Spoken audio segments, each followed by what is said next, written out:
Hello, world, and welcome back to Turtlecast. When we talk about the interconnected nature of things, there's always a big focus on data, right, and transmission of things at light speed. For information, that's all well and good, but what happens when you have to move massive, heavy objects in bulk containers, right, across huge bodies of water, and then trying to keep tabs on that stuff? You know, our world, no matter how much we want to make things, very non-physical and at light speed, we are physically bound. And we brought in a world class specialist, and he's our guest today, Max Sullivan from NNR Global Logistics, to talk about the fourth industrial evolution and where we see logistics and supply chain headed, even for companies like his own NNR Global Logistics that he's working with. For them as the leader to be the example for how logistics and supply chain companies should adopt because they tend to have been lagging indicators in the past. So, Mac, please tee us up with how you see logistics and supply chain moving in to be those leading indicators and catching up with where other digital technologies are headed today. Yeah, thanks, Alex. So, I guess the first thing to say is that since the inception of COVID-19, this period kind of 2020 into 2021, digital transformation has, I saw a great graphic that was a wrecking ball coming through, right? So, I think that has acted as a really good catalyst to set the stage and kind of push logistics in the freight forwarding industry to kind of recognize some of the weaknesses that we have as an industry. Uh, big companies, small companies alike, right? So it's dramatically increased the importance of digital technology. I read an interesting article this morning saying that 64% of these respondents from a McKinsey survey said they're three times more likely to engage their customers in the logistics industry as they were prior to COVID, right? So you're seeing that that push to a digital format, so which is exciting because it's like you said, it's been needed for a long time, and logistics and shipping is one of the oldest industries in the entire world, right? So Yeah. it's time for some new blood. It's funny. They're so insurance, for instance, slow movers. But if you talk about merchant marines protecting cargo that's moving back and forth, the birthing of objects when they get into port, right? We're talking pen and paper. Like you get a customs form. These things end up getting scanned into a computer. Do these things in fact check out? How much, in terms of human involvement, is actually in the process of when a cargo carrier comes into port? I don't care if they're bringing, natural gas or coal or whatever it might be, or cars for a roll on, roll off. Is there a huge human element that's in this? I see the cranes move, but I'm typically not seeing people on the ground or the process of the paperwork and tracking these objects. What does that look like? Yeah. So it's interesting. I was talking to a Wharton MBA student this morning, and he's doing an internship for a large Indian consulting company, and he has the topic of 5G. And I said, 5G is too far out for us, right? We're Mm, focused on more third industrial revolution technologies, and that is the internet, right? That is actually the digital uh, communication of information. So when you ask that question, it's roughly 12 to 15 different parties are communicating on that documentation as the cargo goes from one origin to another, right? So right. obviously that number can be smaller, but also can get much larger depending on the complexity of the supply chain. And yeah, so when we decided to write this book, um, we have all these different fourth industrial revolution technologies that we could look at, right? Autonomous vehicles, AR, um, 3D printing, etc. However, one of the ones that stuck out to me was RPA, right? Robotic process automation, Correct. and that removing that manual, repetitive, rote tasks from all the different white collar workers that we have, right? So the the automation of the physical part is pretty pretty sophisticated, right? You see the Amazon drones and the nice warehouses. However, the back end, the office workers that we have in our different offices, tons, and they're still doing things very manually, like taking a document and just keying it in. So Yeah. a big focus for us. Now, with that keying in, do you find like if there's a margin, you got to have some sort of margin error here. And when something does slip up, what are the systemic effects of someone doing something improper? Does it hold up a larger process? What does that actually mean for goods and services that are coming in and out of these ports? That's an excellent question, and I think kind of some of the things that we bear a lot of weight in terms of the compliance that has to happen, right? So Right. you're asking the margin of error. So if you misdeclare a document on behalf of your customer, that can have huge ramifications, potentially legally as well, not just Mm. financially. So yeah, the the typos, the human error has real world consequences, and it's something that as a fairly low margin business, we have to constantly keep check on that, right, and make sure that our folks are trained in doing it right. So do you think now when you talk about the low margin aspect of it, is that probably one of the inhibitors to the adoption of certain technologies where they're like, I don't really want to be investing in this because they're going to see it as another cost, training, all those other aspects to get it implemented. And they're like, the old process, although it doesn't work great, it is working. Is that typically a mindset that you see within this sort of community? Yeah, that also came up this morning, and kind of I guess I'm just asking the same old questions, huh? yeah, no, it's good. Well, transparency, right, and visibility into where your shipment is, right. Right now, you can order a $2 mug off of Amazon. You can watch it turn by turn as it gets to Right. your house. However, the instances where you could be shipping a couple $100,000 worth of goods, and there are gaps in terms of the visibility and the transparency along the route, right. So I go to this conference every year called the Internet of Things, right? It's held in San Diego, and I've been to the one in Singapore, and I hold these little roundtables, and Yep. it's with these all very high level guys from all these kind of blue chip manufacturers, and we sit there and talk about transparency, and they're like, "Well, why can't you guys just track the cargo better?"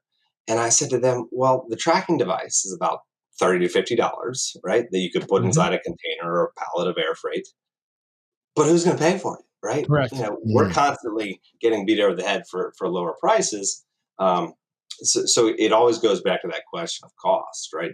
And then I guess the value proposition and talking to the right people, right? So it's how do you get in front of the CFOs of these companies and say, hey, increasing your freight costs by 2% might give you a lot better supply chain visibility and could give you value here, give you value there. Mm. But it's yeah, we still struggle with that and kind of the cartonized good, the big box stores, um, pharma and automotive and aerospace, as we were talking before. These guys are willing to put the money down for that visibility. However, Right. not the average family trading company. Mac, you have in section 2, you talk about IoT, and you talk about logistics management in IoT world. What is and I know you said they're expensive, but when you look and I know this is part of the fourth industrial revolution. When you look at IoT devices, is this the future? Is this the adoption? I mean, are we 5 years out, 10 years out for this? As chips get cheaper, as like you mentioned, the automotive industry, and I can imagine they already have these IoT devices in the vehicles, when they're getting shipped over. When you look at the IoT world, what do you see as far as on the logistics side? I always hesitate to make predictions in this industry, as I Well, if you get it don't right, you like to look good assume on everything. camera. So my guess is as the costs reduces, the um, information security costs are going to go Mm. up, right? So once again, we deal in international shipments almost primarily. So you're crossing international boundaries where you're going to have different data protection laws. Even moving a truck from California to where you guys are, you have different laws that regulate the different state guidelines. So, for example, we see a lot of visibility providers trying to give us these apps to put on our truck drivers' phones, right? Mhm. But once again, having that app collecting the truck driver's personal information, that changes from state to state, and you have to be Yeah. really careful, right? Oh, well, we So, got to solve for that, and we'll talk about it in a second. okay, Yeah. The so we have a completely trustless marketplace, and for instance, your company, NNR, could have their packets of information on shipments, whatever it might be, and you can share that cross border without any sense of like liability issues you might have, because it's a consent based approach and it's an agreement every time it's transferred. Um, so I think that may be an option for the future in terms of that sort of trustless interaction happening with that information. But when I look at these IoT devices and we look at the adoption, I know that insurance is a big driver. So before I continue to round out this thought that I think I've had here, if I want to ship one container, whatever that thing might be, what is the typical percentage of the total cost to ship just one container accrued to insurance? What would it all depends on the value of the cargo It depends on inside. the value of the cargo, but say for instance, if we're looking across the board, maybe it's like what, 20%, maybe less. I would, yeah, I'd have to check. I haven't Yeah, quoted no, insurance in no, a while, no, no but problem. significantly The, less. the reason I talk about this, right? So say you have a $30 to $50 tracking device you're putting on there. If the insurance companies realize what's going on with the fourth industrial revolution and they realize that data is the key driver, if they take those aspects into their merchant marine underwriting process for moving this stuff back and forth, then that means having that device on there for 30 to $50 could actually be much more readily adopted if the information from that was baked into the underwriting process itself for the insurance company. Now you're essentially offsetting that price by putting the device on, and you get a cut back on the cost of the insurance because they have more information to underwrite with. Don't you think that would be like a beneficial approach going forward for something like that to help that adoption happen, to net out that Yeah, cost? I'm getting some rain noise, guys. Yeah, no problem. That should be better. I have yeah. So in some of these panels that at the event I was talking about, we've arrived at that conclusion, right? But once again, you're talking at a pretty sophisticated level when you got to remember some logistics managers and some logistics salespeople, they might not be able to conceptualize what you're talking about, Okay. right? So we're still, for the more sophisticated logistics companies or shippers, those are considerations that they take into account, right? Is Um, education the problem, or Education, it's interesting that I don't know if you guys saw the thing with the Suez Canal, right? Yeah, The we ship did. got stuck. Do you have any Uh, truth behind that? Because I'm sick and tired of conspiracy theories on it. I do not. Okay. However, I think between like the COVID vaccine rollout and right now the freight rates are through the roof Yeah. from China into the U.S. And the Suez Canal. Logistics has never been more attractive to perhaps young people coming out of college, right? I still struggle to get people to even come do internships, right? Because we're fighting against the tech guys, the finance guys, the legal Mm. guys. Yeah. So is talent the issue? I would say 100%. And that's kind of why did I write the book? Why do I come talk to you guys? Is we're always trying to attract smarter, more innovative, intrepid investigators. but Is I what mean, this is Yeah. this is the future. I mean, for I don't instance, think they. there's memes going around about yesterday I saw when a guy found like an old 1970s Porsche Yeah. in a barn that was dust, and he goes, I found the perfect find. He goes, there was 2 pieces of plywood. So he like missed past the Porsche. Yeah. Like plywood's gone up. I mean, and then look at food scarcity, what's happened globally, because of COVID. So I mean, we can literally transform the world if we get this right, especially on the logistics side of things. Yeah. Yeah.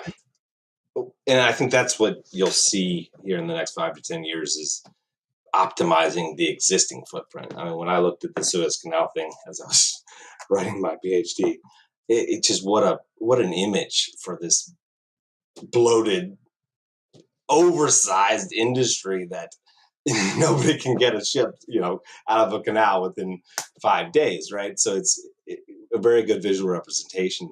But I think what you're going to see is we need to kind of lean out and optimize this industry, and that takes talent, right? Technology is not going to help fix that. It's good old fashioned elbow grease, and some of the things we do in my team is we do a lot of process mining. We look at what is our existing process today, and we kind of map it out, and then we start to look at optimization opportunities. So we spend a lot of time, doing that kind of whiteboarding exercises. and find that very useful to identify issues and kind of flesh out different scenarios. But to your point, it's food scarcity or just out here in Dallas, Texas, you walk around the block on Tuesday when the trash guy's coming. I mean, there's perfectly good sofas and tables and all those kind of things just sitting on the curb, right? We're also not. I think we're going to see a growth in the secondhand market, right? To your point of kind of sustainability. So it's one, I think you're going to see the secondhand market really improve as things possibly tighten down. Two, we got a lot of trucks. This is how Walmart made their name was making sure that they were filling up the trucks as much as possible. So they were sending it west. They wanted to get as much of the suppliers into one truck to optimize the use of that space and the fuel. Right. So I think sustainable logistics, green logistics, really is an attractive subject that with a Democrat in office, we're starting to see, hey, what is the carbon footprint of this shipment? Like that pops up every time a Democrat comes into office, which is pretty interesting. That's it. First of all, have you seen the inside of a Walmart trailer when it comes for delivery to drop off at the store? Not recently. I got to tell I you, can it's imagine. freaking chaos. I know this. I've seen them firsthand. They just bombs all the suppliers, just bomb it in there, and it comes like this big mountain of cardboard with all the stuff in it, and you got to like pull it out. And it's just an atrocity. But aside from that point, that little story here, you talk about the secondhand market. I did a lot of research, when I was in university around shipping in general and looking at the indices of shipping. Because I know that everyone says, in America, if the truckers stop driving, America stops. Well, the truckers don't drive if the ships don't show up. If we're talking about the movement of these goods back and forth across international borders, that's really dependent on ships. And if you think about the aspects of it, these ships are huge, they're heavy, they're essentially limited by speed and weather. Okay. And also processing in the ports. There's so many bottlenecks that can possibly happen within this, just for your own company and what you've seen. What is really within your power to change that sits outside of the natural limitations of like a canal, for instance, which can only let through certain amount of ships at any given time?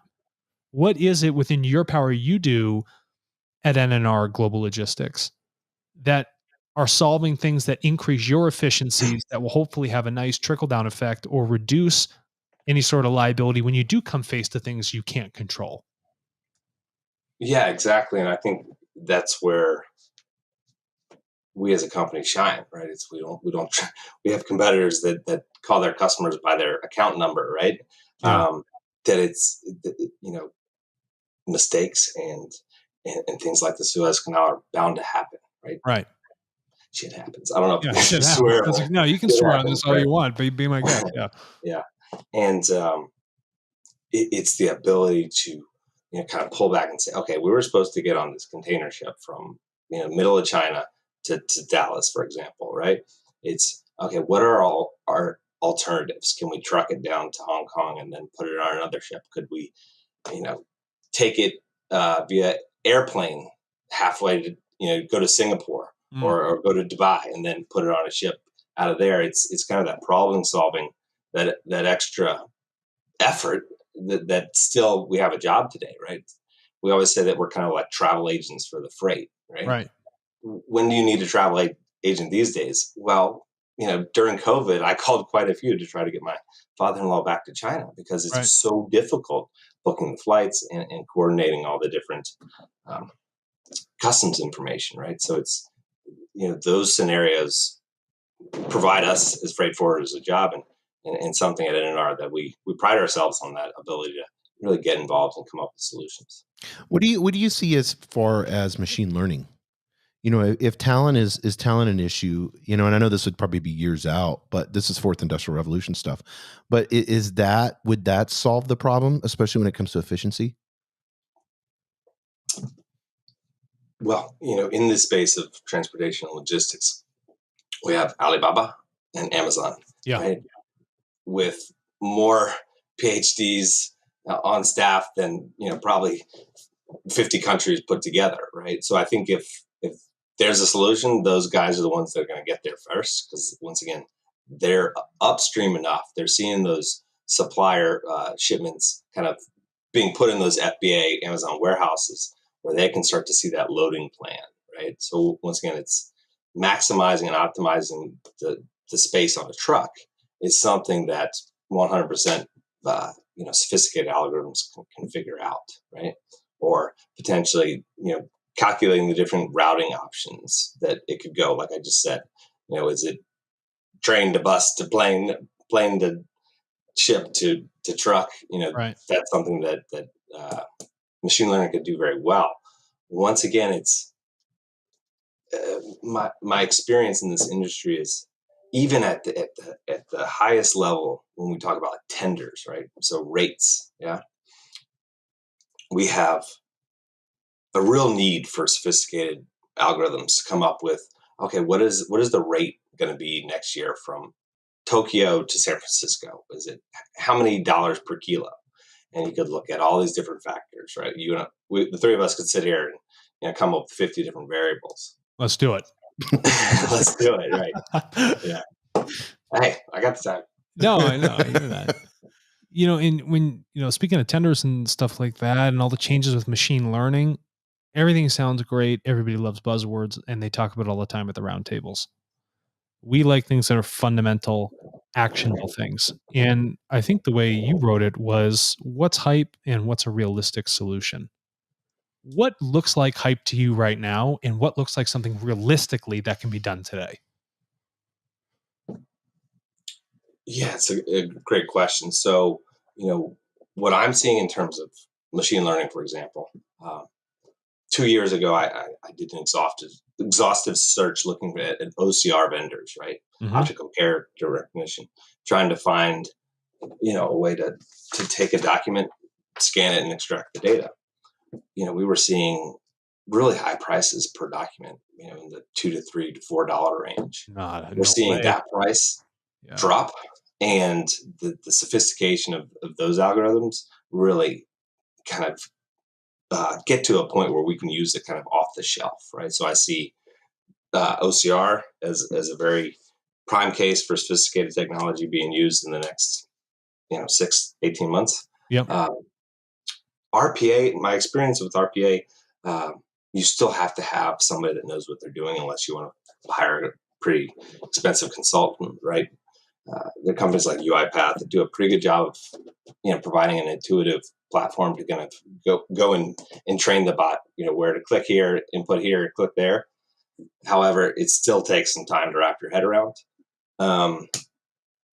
We're seeing the growth of these digital adoption platforms, right? So one of the things that does plague us is training and kind of upskilling our folks. So we're seeing these nice they sit on top of your software and they say, okay, to start a new shipment, click here. Okay, next step, go here. So and they can actually map out the process and copy what you click. So it's doing a little bit of that RPA, and it's also creating training materials for the humans to come and be onboarded using that as well, right? So digital adoption platforms we see on the rise.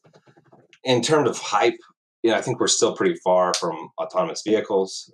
From what I've heard, friends in that space, the regulations at the state level, I think aren't quite there yet. One of the things in my dissertation to look at is, in order for governments to be able to create policies to sit on top of these different technologies, they got to have some smart people to look at them and come up with the rules. And I haven't seen too much of that yet either. Autonomous vehicles, I'd say, is a little while out. Also, that's the number one job in America. I don't know if you knew that. It's truck driver, right? So that would be a pretty big shift in the labor market, although there's a huge shortage. So, I think there is a demand. IoT is all around us. I mean, I think we're seeing that in one form today, right? Like I said, the truck driver using a cell phone as a sensor, that exists and is being utilized today. Are there more applications? 100%, right?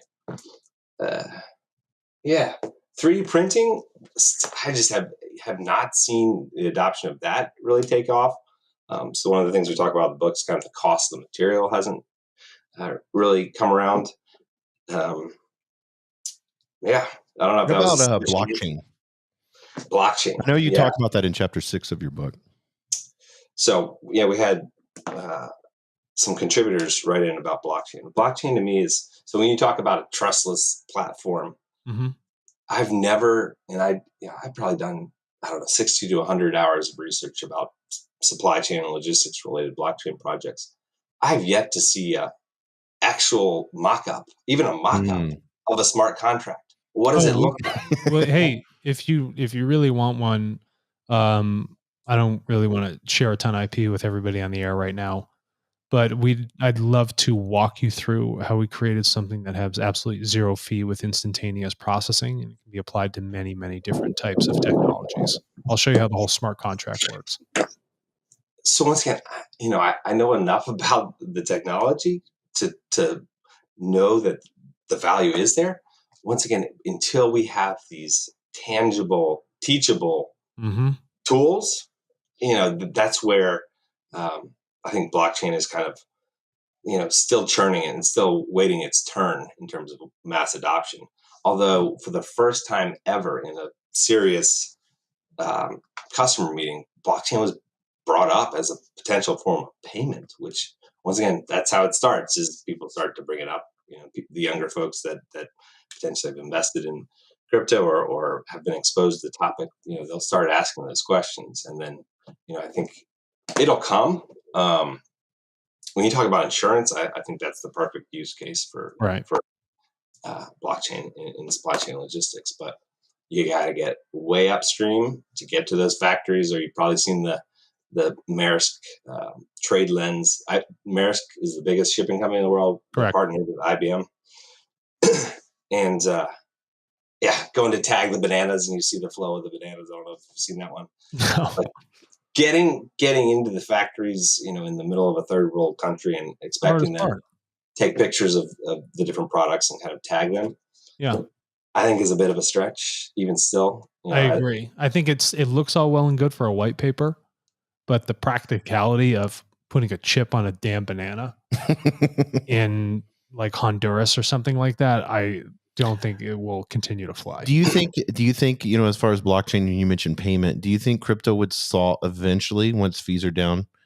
Do you think it would solve the issue with fiat currency and the trading back and forth, or does the logistics have that down, as far as like going from like, from Hong Kong to San Francisco? That's an interesting one, because what we're seeing, we're seeing a huge cybersecurity risk out there in the transportation and logistics industry. So, to me, blockchain and crypto in particular for payment have two sides of the coin. One is it's a potentially encryptable way to send and receive funds much faster than a wire transfer, and much more secure in some ways than an Way less ACH cost. transfer. It's harder doing wires. That being said, it's the same guys that are causing the concerns that are asking for ransom in crypto, which gives it a kind of bad name, which is, I'm not sure if that's going to go away anytime soon. Is if the bad guys are using the thing you want to use to stop the bad guys, it's a little bit of a... I think that doesn't get a fair highlighting because, you hear all these people bashing that criminals use it. I gotta tell you right now, the number one currency criminals use in the world, hands down as an absolute fact, is US dollar. I don't know what anyone's talking about. I mean, like, we talk about like blockchain technology, you can trace those things back. Any bright criminal should not be using blockchain technology, right? It's too easy to see where that has come back through, in that whole process. That's the whole point of it. It's a log. It's a perfect record decentralized across many people. Why would you want to use that? Oh yeah, we're all agreeing. Yeah, in fact, that did come out of North Korea. We're all looking at it. There are great changes happening, and looking at that adoption, would a unified world currency that is feeless and can be moved back and forth save a lot of headache in terms of shipment of product? Yeah, it would. And when I think of like, blockchain technologies, for us, moving data back and forth, if it doesn't work for data, then it's not going to work for a physical product, right? But if we can make it work for this data, there's no reason we also can't track the other information that moves with those physical products and apply it at the same time. Both in our eyes as an asset, right? So the movement of those things and actually capturing that information, finding out, the genesis of where it came from, the provenance of that actual cargo container. I think this sort of thing is actually very important and would decrease a lot of those costs naturally, because when we talk about blockchain, it's an adoption of everybody coming in to help verify the network rather than say, okay, it's Maersk's job to verify this. It's NNR's job to verify this. It's everyone's coming better to, they're supporting themselves. And not to make a pun out of this, but a rising tide lifts all ships, right? And I think that's a really important fundamental factor.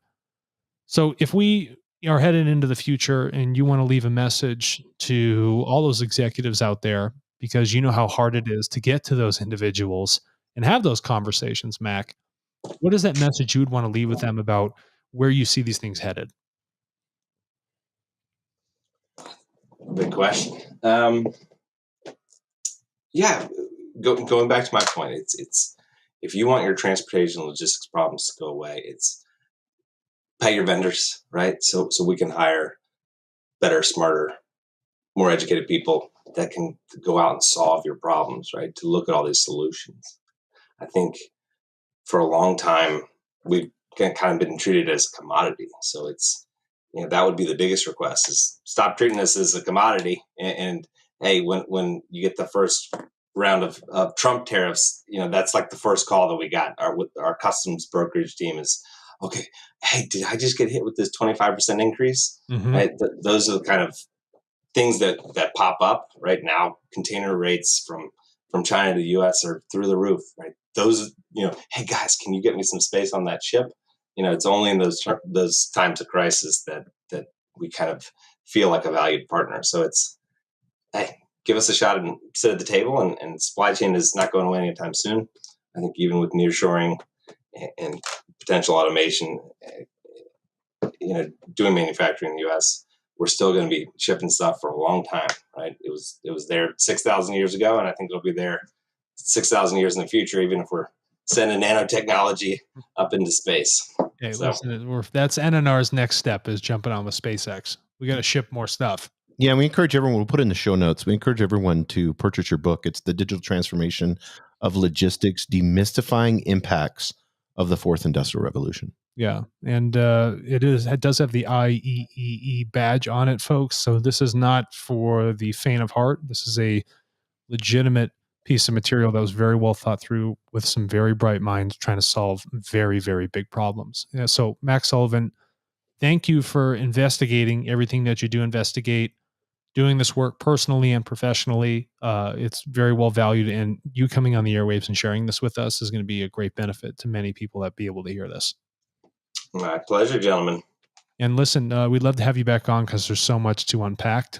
So you just let us know when, and we'll get it shipped. Sounds like a plan. All right. Thank you again. All right. Thanks, guys.